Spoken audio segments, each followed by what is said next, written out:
Sumate a Psicoanálisis en el Aire. Los martes, 19 horas, conversamos de modo simple y claro con los psicoanalistas sobre los síntomas, angustias, inhibiciones y fanatismos que marcan la subjetividad de nuestra época. Conduce Ariel Hernández por AM 1390. Radio Universidad.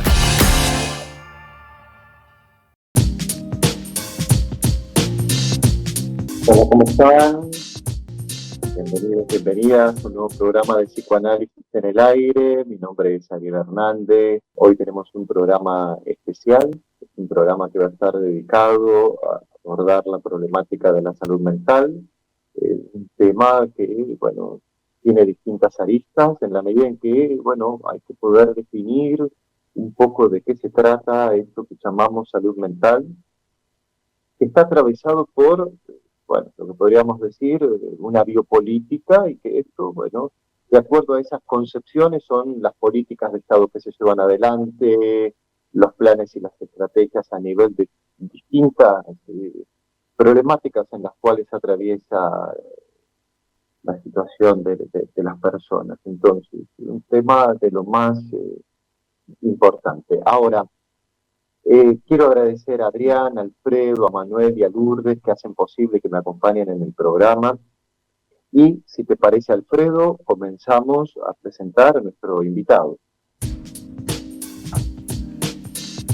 Xavier Onatibia, licenciado y profesor en psicología, prosecretario de Salud Mental de la Universidad Nacional de La Plata, profesor adjunto a cargo de la Cátedra Psicología Forense en la Facultad de Psicología.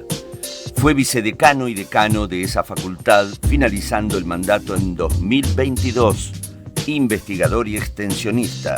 Trabaja en la temática de asistencia a víctimas de violencias, derechos humanos y salud mental, entre otras. Reitero, Xavier Onatibia.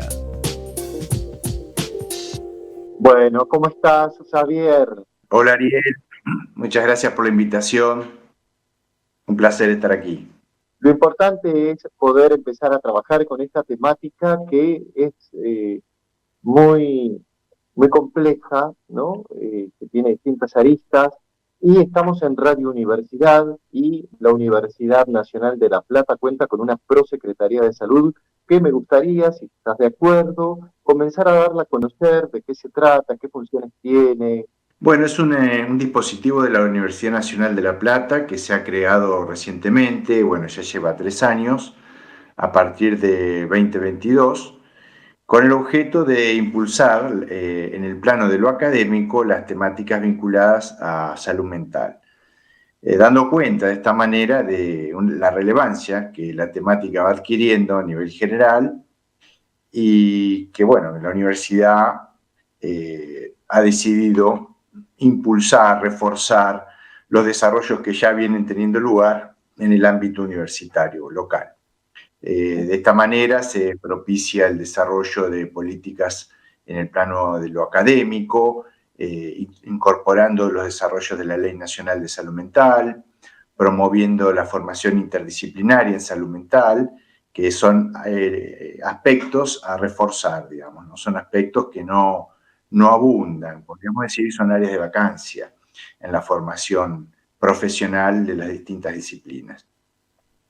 De modo tal que venimos desarrollando desde esa fecha distintas acciones que tienen que ver tanto en el plano de la extensión, de lo académico propiamente dicho y de la investigación. Por ejemplo, ¿qué se investiga en salud mental en el ámbito de la Universidad Nacional de La Plata? Bueno, esa pregunta nunca se había hecho porque no estaba la oficina específica, digamos, y eso nos permitió empezar a encontrarnos con todos los equipos de investigación referidos a la temática de salud mental. Hemos realizado ya 3 encuentros, uno cada año, convocando a los equipos, a los becarios y becarias, para tener una foto, un diagnóstico acerca de los temas que se investigan en la Universidad Nacional de La Plata respecto a la salud mental.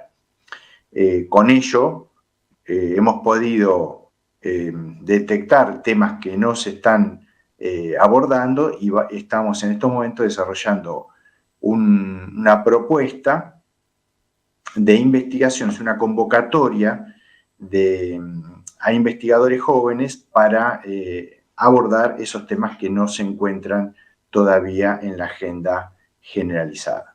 Entonces, trabaja, por un lado, a nivel de lo que tiene que ver con la inserción digamos, con una cuestión vinculada a la universidad y el poder investigar, acercarse, realizar tareas, propuestas concretas para ir capacitando a los profesionales egresados de la Universidad Nacional de La Plata con prácticas y con marcos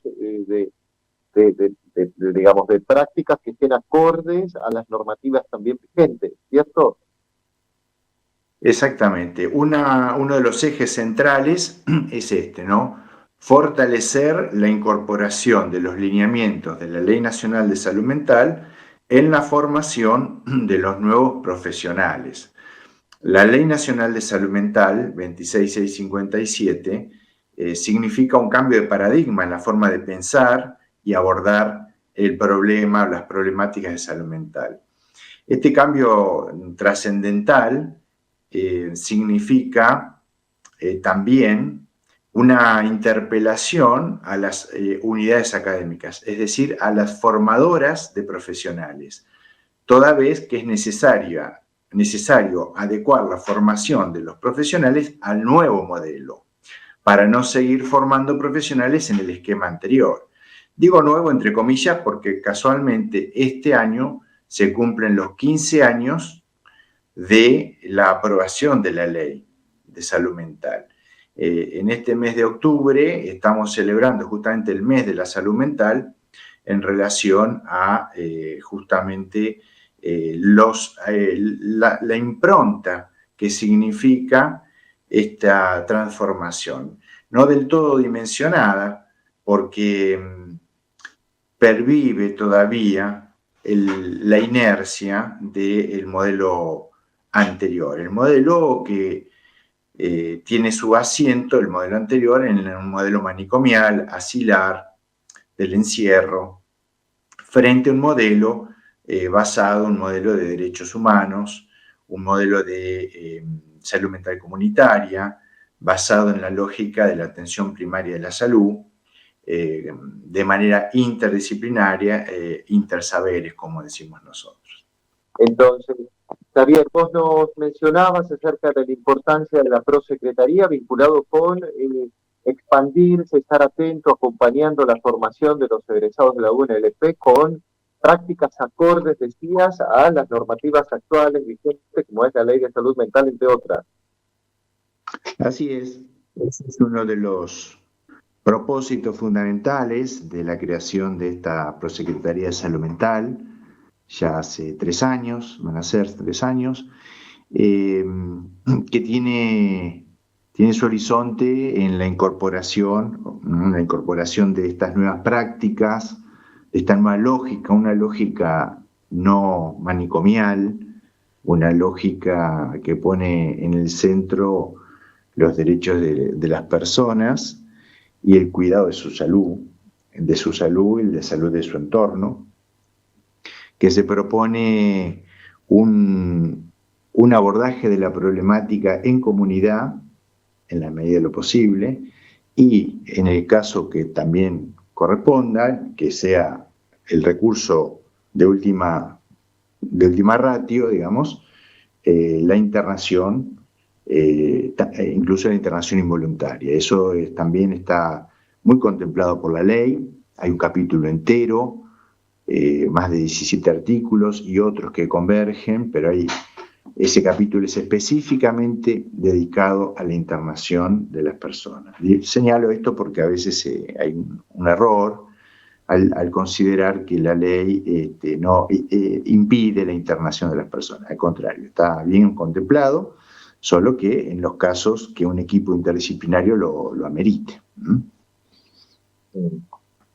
Es muy importante que menciones eso porque estuvimos hace un tiempo atrás trabajando justamente cómo, por el lado de la ley de salud mental, hay un cambio vinculado a no considerar al sujeto como peligroso, como con una esencia peligrosa, sino a una concepción en esta ley que ubica una situación de riesgo cierto o inminente como criterio, pero lo que nos encontrábamos en esa conversación era que nos mencionaba la defensora, que en el Código Penal aún sigue vigente la figura del peligroso. Entonces, tenemos una ley que por un lado habla de un riesgo cierto o inminente para una internación y por el otro lado de un peligroso, digo.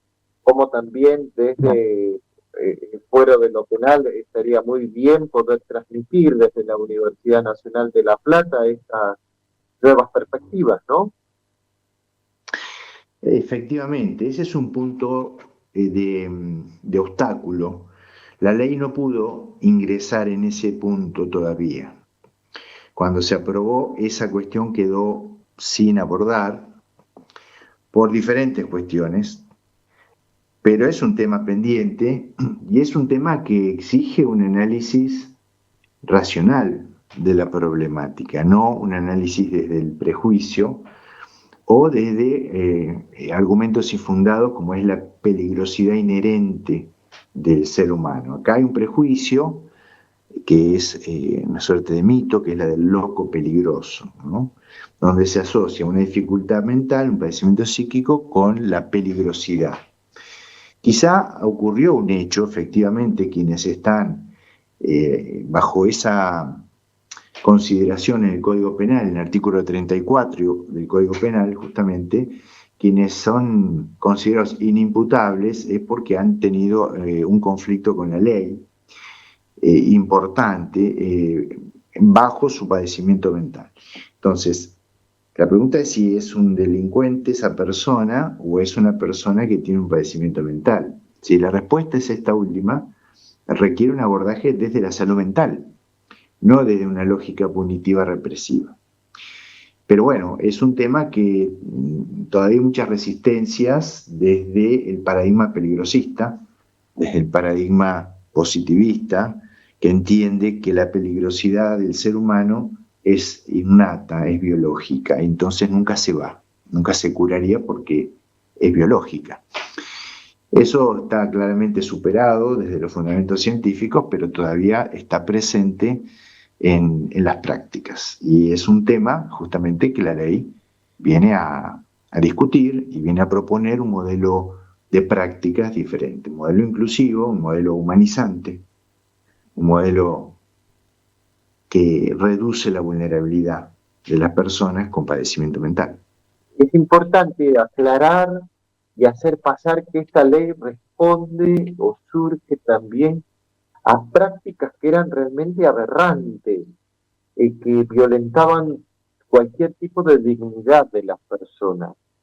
Hoy se ha hecho un uso, estamos en una época un poco difícil, no sé si coincidirás conmigo o no, con todos estos discursos del odio, ¿no? Donde se ha hecho de una persona de bajos recursos, que trabaja el negro, que no llega a esto, se los han demonizado, como también a personas que tienen problemáticas de salud mental, que no pueden acceder por distintas cuestiones, como esa problemática de salud mental va en un franco camino, sin ningún tipo de freno, a muchas veces terminar en situaciones muy complejas, que pueden terminar en una conflictiva penal, ¿no?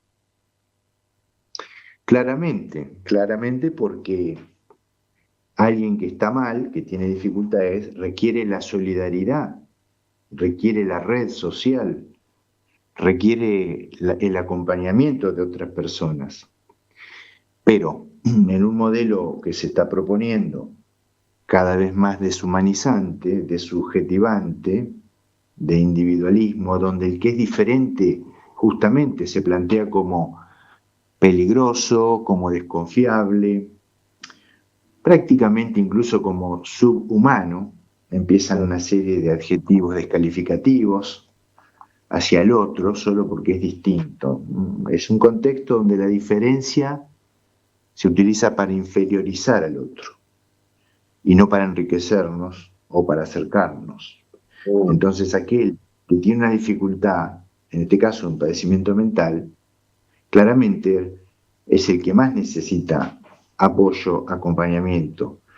Pero bueno, si además de este factor cultural estamos en un contexto de políticas públicas en retirada, políticas públicas que dejan solo o se ensañan, ni siquiera dejan solo, reprimen y castigan a los más vulnerabilizados, o sea, es una doble vulnerabilización, en este caso por parte del Estado, claramente que es un empuje a que esas personas, por un lado, por el otro, más temprano o más tarde, incurran en situaciones, eventualmente incurran en situaciones en conflicto con la ley.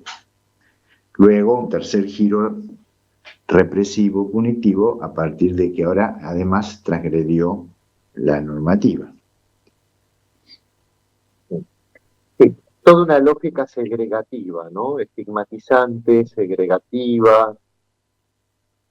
Y una violencia sutil, pero impertérrita, que va perforando desde esta lógica segregativa que bien señalás, que va desmontando el sujeto, que va desmontando el lazo social, que va desubjetivando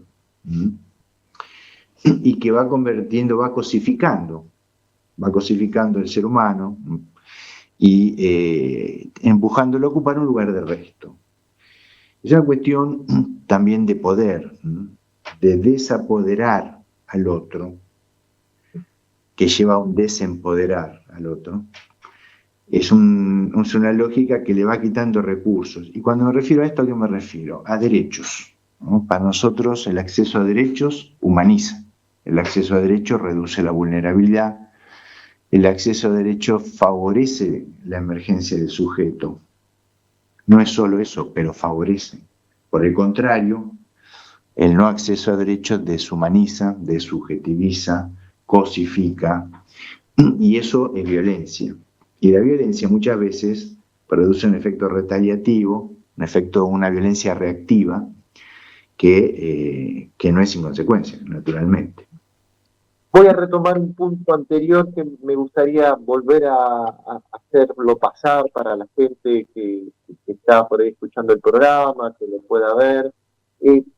De cuando yo siempre le hablo por ahí un poco a los familiares, a personas, a los vecinos, que hay posibilidades de que cuando hay un sujeto que está en una situación por ahí un poco ruidosa en su vida, que de lejos se nota sin tener mucho formación académica, pero como quien dice, Caetano Veloso dice, de cerca nadie es normal, pero también hay gente que uno la ve que está en una situación un poco compleja, ya sea por un consumo excesivo, ya sea porque uno lo anda viendo que ha quedado aislado, encerrado solo en su casa, rumiante, con ideas un poco raras, que hay posibilidades de un abordaje, por más que el sujeto no consienta, y que vos lo mencionabas muy bien, la ley da recursos para que un equipo profesional pueda evaluarlo. Pueden acercarse a distintos lugares, sobre todo una fiscalía, para poder solicitar la intervención del equipo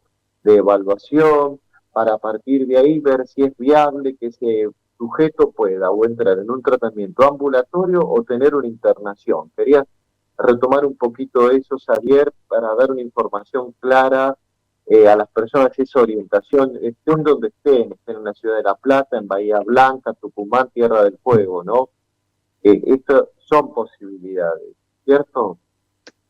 Totalmente, es lo más inteligente poder acercar a alguien que está en una situación, como vos decías, compleja, que evidencia de alguna manera algunas dificultades internas, acercar a un servicio de salud y en caso que esa complejidad se incremente y presente signos muy evidentes, signos que preocupan, bueno, es altamente recomendable una consulta profesional, primero por parte de los familiares, si pueden ir con la persona mejor, pero a veces presenta resistencias a ese paso, que es entendible, es parte del problema que padece. En consecuencia, la importancia de asesorarse profesionalmente y legalmente, porque esto que retomabas, la ley contempla la posibilidad de una internación compulsiva, involuntaria, a pesar de la voluntad de la persona que está padeciendo. Eso es un recurso, la ley lo propone, la ley lo considera. Entonces es importante saber que existe esa posibilidad desde un extremo, que es la internación compulsiva, a toda la otra gama de opciones que también la ley considera, que es el abordaje de la problemática en torno en el ámbito comunitario, ¿no? Un servicio hospitalario, un servicio de día, casas de medio camino, centros de noche, ¿no? Talleres, etcétera, etcétera. Hay una amplia gama que la Ley de Salud Mental en su artículo 11 propone claramente, en un listado que no es exhaustivo, que siempre está abierto a la incorporación de nuevos dispositivos basados en la propuesta de derechos humanos, para abordar la problemática en materia de salud mental. Es también necesario señalar que hay dificultades en cuanto al acceso a algunos servicios o algunos recursos. Pero, así como decimos esto, debemos decir que eso no es un problema inherente a la ley, no es porque la ley es mala, es deficitaria. En realidad se trata de que no se ha puesto a pleno el funcionamiento de la ley. Nosotros venimos trabajando con diversos colectivos por la plena implementación de la ley, porque todavía falta invertir mucho recurso público en materia de salud mental. Naciones Unidas, y esta ley, la ley toma de Naciones Unidas, el parámetro de dedicarle el 10% del presupuesto de salud a lo que es salud mental. Estamos en parámetros del 2%, 2,5%, 1,5%, o sea, todavía estamos lejos de la propia ley establece. Traigo esto porque son los puntos que todavía nos quedan pendientes, son las luchas por dar, ¿no? Que es trabajar por la plena implementación, en el convencimiento de que es un instrumento superador al estado de situación anterior. ¿Por qué me detengo en esto? Porque hay debates que señalan que hay que modificar la ley porque la ley no da respuestas. Nosotros decimos que el problema no es la ley, el problema es que no se ha implementado plenamente. Démosle la oportunidad de verla funcionar en plenitud y luego hagamos un debate honesto, razonable acerca de los puntos por mejorar. En consecuencia, hay que trabajar, hay que usarla y hay que trabajar para exigir mayores dispositivos de atención. Sí, eso es fundamental. Sabés que en relación a esto que mencionás, hemos tenido a una jefa de sala de consultorios externos del Hospital Sor María Ludovica de La Plata, en el cual nos comentaba que hoy el 10% de los niños jóvenes internados en el hospital son por problemáticas de salud mental. Entonces, es un fenómeno que, bueno, hay que empezar a leerlo, no solo desde la psicología, sino de todas las ciencias que tienen un abordaje de la subjetividad. Como sociedad tenemos que preguntarnos qué nos está pasando. Y también esto de poder trabajar estos prejuicios, ¿no? Cómo se ha estigmatizado a los otros. Me da la idea de que en esta dimensión de la libertad, ¿no? De esa búsqueda de una libertad de la autodeterminación, de que cada uno cree que puede, que se construye solo, pareciera como que reflejan esa autodeterminación en el otro, digamos, ¿no? Como si nada de lo social, como si no, digo, cuando decimos acceso a derechos, decimos acceso a poder dormir en una cama, en un colchón, en comer, en poder bañarse, en poder tener luz, gas, agua, cloaca en el mejor de los casos, un documento de identidad, digo, un sueldo que te permita llegar a fin de mes. Digo, porque si no, muchas veces decir derechos humanos pareciera quedar muy ligado a un determinado partido político. Me parece que lo que hay que correrlo es que eso forma parte de la Constitución, que es Carta Magna, que eso es ley. Eso no es kirchnerismo ni macrismo, eso es la Constitución Nacional, que es una carta, un acuerdo que desde 1994 hemos convenido todos los argentinos en funcionar de esa manera a la hora de resolver conflictos, ¿no? Entonces, me parece que hay que tener mucho trabajo de volver a restituir al otro como un semejante, porque si no, la gente ha quedado muy en esta libertad, es el otro que no quiere ir, es el otro que no quiere trabajar, es el otro que no quiere consultar, o sea, es como que se pone todo el peso en la autodeterminación, se pasa de el peligroso innato del hombroso a la casta de Milei, digamos, como del ADN del delincuente a la elección, ¿no? Como si estuviese determinado ahí nada más. Es muy alarmante. Bueno, en fin, me requerí un poquito, Sí. Xavier, disculpame, pero es la... No. Has dicho muchas cosas interesantes. Empiezo por lo primero que dijiste.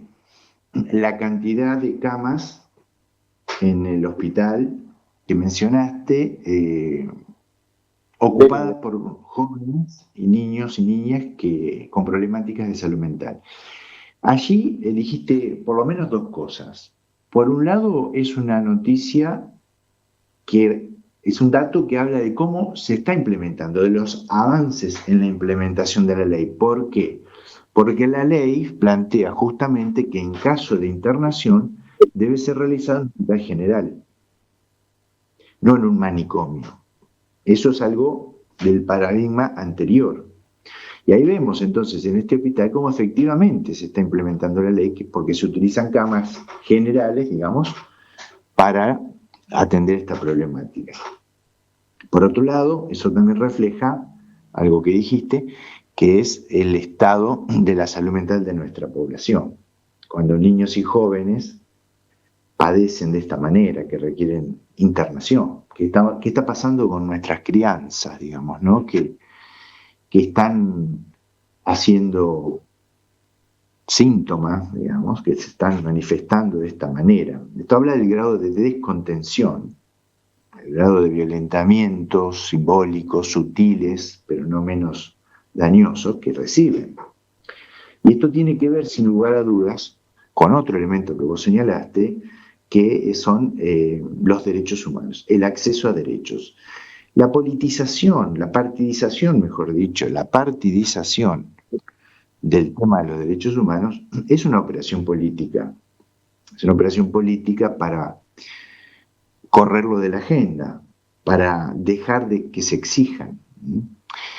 Hay que señalar que los derechos humanos no son un invento de un partido local. Esto surge en 1948 en Naciones Unidas, el mayor foro que la humanidad haya conocido, donde participaron la inmensa mayoría de los países del momento. Y surge como reacción al desastre asumido de la Segunda Guerra Mundial. Las bombas de Hiroshima y Nagasaki, las cámaras de gas al pueblo judío, las torturas, etcétera, las masacres de todo tipo, etcétera, etcétera. Entonces, que en el Pago Chico alguien pretenda partidizar estos valores realmente es de baja categoría, digamos, no tiene más mínimo asidero. Estos temas, por otra parte, existían en nuestro país, como bien señalás, en la reforma constitucional, que fue aprobada prácticamente por unanimidad en 1994, donde se incorporan todos los pactos internacionales en materia de derechos humanos.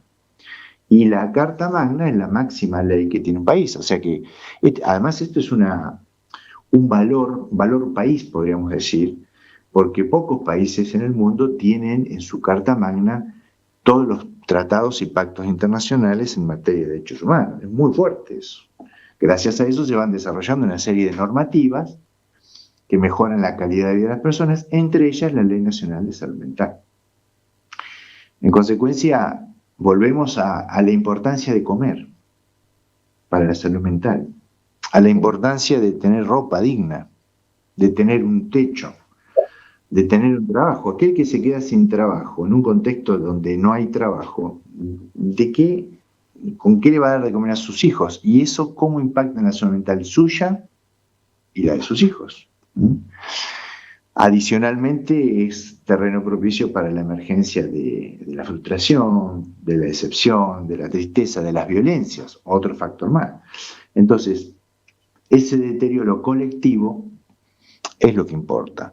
Otro elemento que señalabas era esta ficción del individuo, ¿no?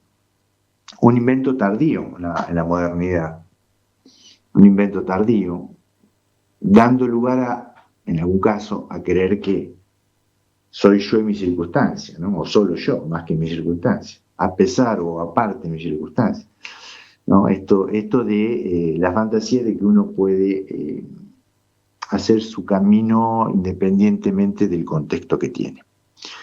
Claramente nosotros nos inscribimos en otra posición, que es partir de que esto es un colectivo, ¿no? Por supuesto, la responsabilidad del sujeto nunca desaparece y la reivindicamos, pero eso en un contexto social, ¿no? Somos seres sociales, ante que todo.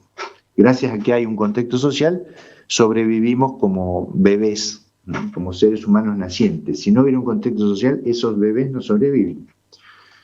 Ahí nos damos cuenta de que dependemos de un contexto, dependemos de los demás. Y eso nos acompaña toda la vida. Lo quieran ver o no lo quieren ver.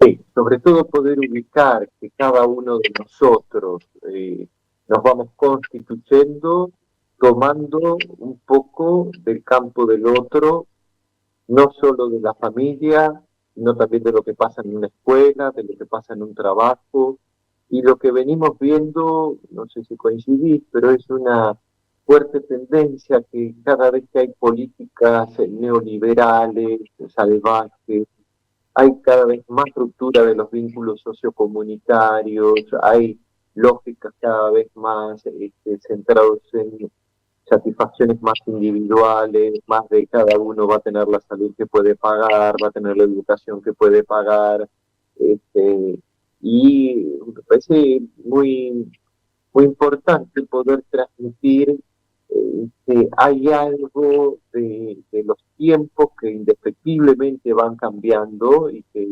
tendremos que saber hacer con eso. Hoy tenemos la inteligencia artificial, los chicos muy tempranamente tienen un teléfono, hay, bueno, cambios muy buenos en la cura contra el cáncer, en innovaciones, por supuesto.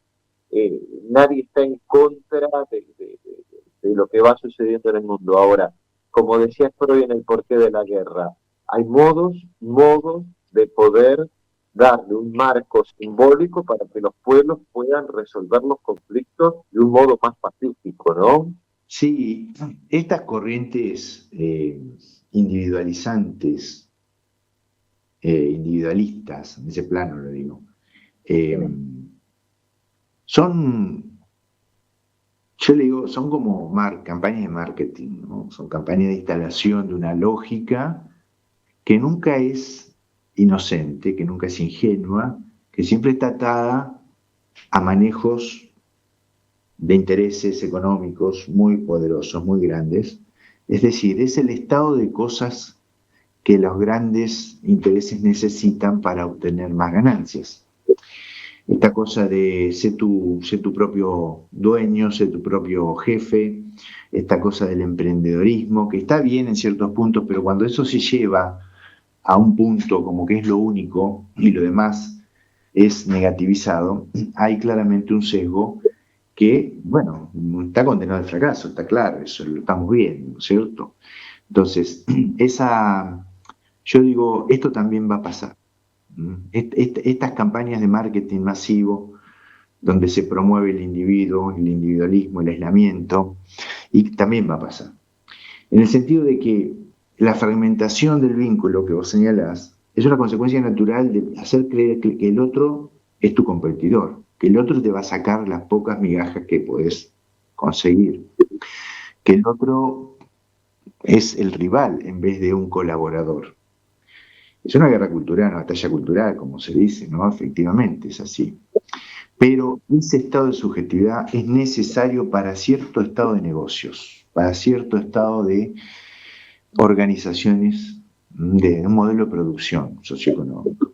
Entonces se requiere una cierta subjetividad para un cierto modelo de negocios. Entonces se empuja en esa dirección. Pero bueno, también están las resistencias, también están los factores de resistencia, a todo poder hay un contrapoder, también está elaborar de manera justamente colectiva una alternativa crítica a esas construcciones, a esas ficciones que pretenden instalar pretenden consagrar la existencia del individuo por sí mismo.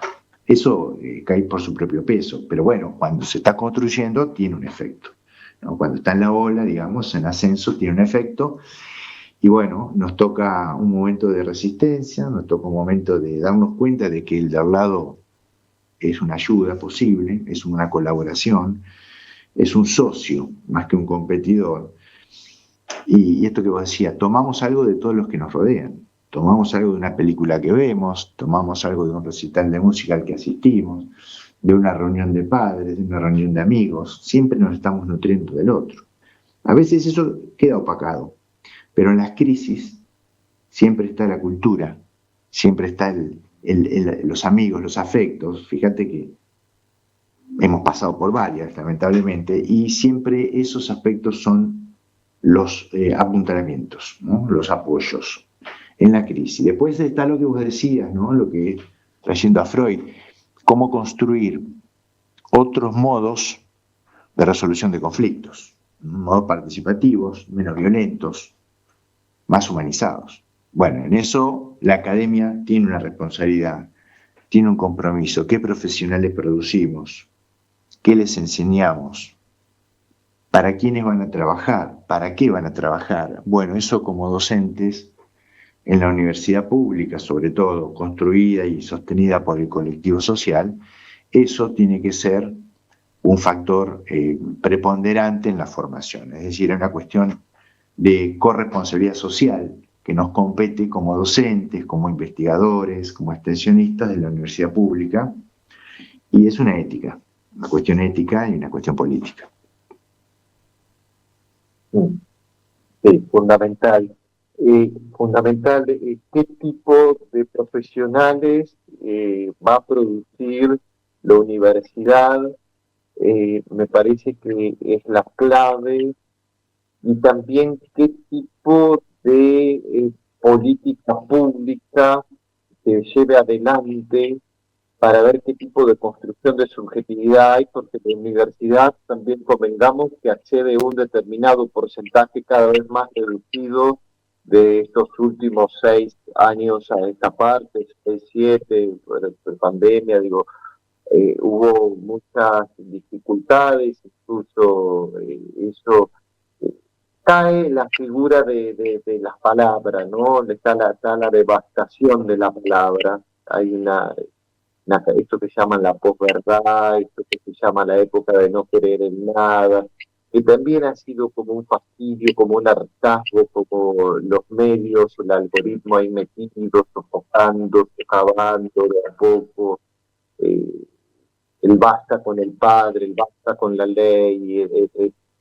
y finalmente quedan solos. Lo que pasa con eso es que, a ver, a mí me parece que hay una excepción de la política. Justamente la política es la herramienta para revertir un estado de cosas. Cuando la política se aleja de la realidad cotidiana de las personas, de solucionarle la vida, o por lo menos, me corrijo, no de solucionarle, de brindarle herramientas para que las personas solucionen sus necesidades, en vez de perjudicarles la vida. Cuando la política pierde el sentido colectivo y la gente se retrae, la gente se aísla, se retira de lo público, se retira de lo social. como hasta por una cuestión de preservación incluso, ¿no? De recargar las pilas, ¿no? De decir, bueno, no era por acá, porque la política lo decepcionó. Entonces, todos estos procesos que juegan al manoseo de la política, a la caída de la política, al deterioro de la ética política, la corrupción, etcétera, etcétera, el que vota para un lado y después vota para el otro, el que entra por un partido y se pasa para el otro. Todo eso es muy bienvenido para aquellos que desean desmontar lo social, digamos, ¿no? La incidencia desde el factor social.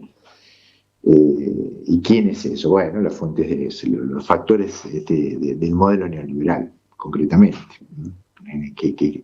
que requieren la inexistencia del Estado, que requieren la inexistencia del control, la inexistencia del dar cuenta.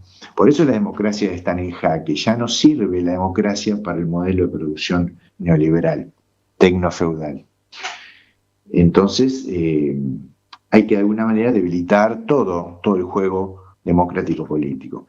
Entonces, la población acusa impacto de eso, pero no hay una salida por la individual, la única salida es colectiva. Entonces, refundando la magia, la mística, la épica social, la épica política, el demostrar que se puede hacer algo con el otro que le sirva a los dos, que le sirva al colectivo, que le sirva a la cuadra en la que vive, a la manzana, al pueblo en el que viven. Y bueno, ahí me parece que es la única salida, ¿no? Tecnología, todo lo que quieras, pero al fin y al cabo somos seres sociales. Con más o con menos tecnología necesitamos del otro. Y en la medida que podamos redescubrir eso, va a haber mayor salud mental. Claro, es que hay vínculos también tóxicos, como se dice, por usar una palabra entre comillas, o vínculos violentos. No es que el otro en sí mismo es una entelequia así romantizada, pero claramente que en la medida que estamos con otro tenemos más posibilidades. Javier, entonces, en la Semana de la Salud Mental, ¿van a haber actividades organizadas por la Prosecretaría? Sí, efectivamente, bueno, esta comunicación es una de ellas. Tenemos previsto realizar actividades en la Facultad de Psicología, desde la propia Prosecretaría, conversatorios. Estamos realizando un curso interdisciplinario de introducción a la salud mental con estudiantes de distintas facultades. Es una experiencia fantástica, ya se hizo el año pasado y realmente es por ahí, digamos, ¿no? Como dicen los chicos, es por ahí, ese es el camino, porque la producción, el encuentro es genial, las cosas que surgen cuando conversan en plano de igualdad, un estudiante de medicina, otro de psicología, de enfermería, de trabajo social, el derecho es fantástico, ¿no? En relación a los profesionales que decíamos que la facultad construye, ¿no? Co-construye. Efectivamente van entonces actividades en distintas instancias, celebrando, conmemorando, concientizando acerca de la importancia de la salud mental en clave de derechos humanos, en clave de... ¿Cómo pueden las personas no solo participar en esta semana que se está abriendo hoy, sino también cómo pueden participar más allá de esto? ¿Cómo se pueden poner en contacto? ¿Hay un Instagram? Hay un Instagram. Efectivamente tenemos un Instagram de la Prosecretaría de Salud Mental. Si ustedes lo buscan como Prosecretaría de Salud Mental, enseguida va a aparecer. También tenemos un Instagram de la Cátedra de Psicología Forense, que trabajamos temas convergentes. También poniendo Psicología Forense lo van a localizar rápidamente. Y de modo que pueden acercarnos por allí inquietudes, propuestas. Ya te digo, estamos realizando distintos conversatorios, ateneos, encuentros, figuras que van a acercarse para hablar, la importancia de hablar, de dar a conocer, de encontrarnos, de intercambiar sobre estas cuestiones. Perfecto. Para ir cerrando, porque nos estamos quedando un poco sin tiempo, Me gustaría preguntarte sobre, ahora que mencionaste la Cátedra de Psicología Forense, ha sacado recientemente su primera publicación por la UNLP. Sí, estamos muy felices porque hemos logrado presentar ya, entregar en prensa, se puede igualmente ya utilizar para la formación académica, el primer libro de la Cátedra de Psicología Forense, que reúne la producción de todos sus integrantes, destinado a la formación de los estudiantes que cursan la materia.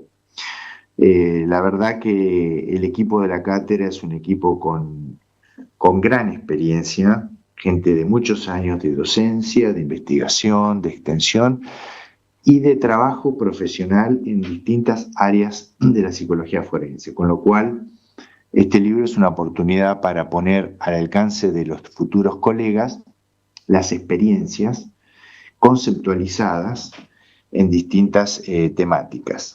De modo que estamos muy contentos, estamos ya elaborando el segundo libro y nos proponemos iniciar toda una colección que va a ser construida a partir de un libro por año. De modo que, es un giro, es una vuelta superadora para nuestro espacio de cátedra, con lo cual estamos muy motivados y muy contentos.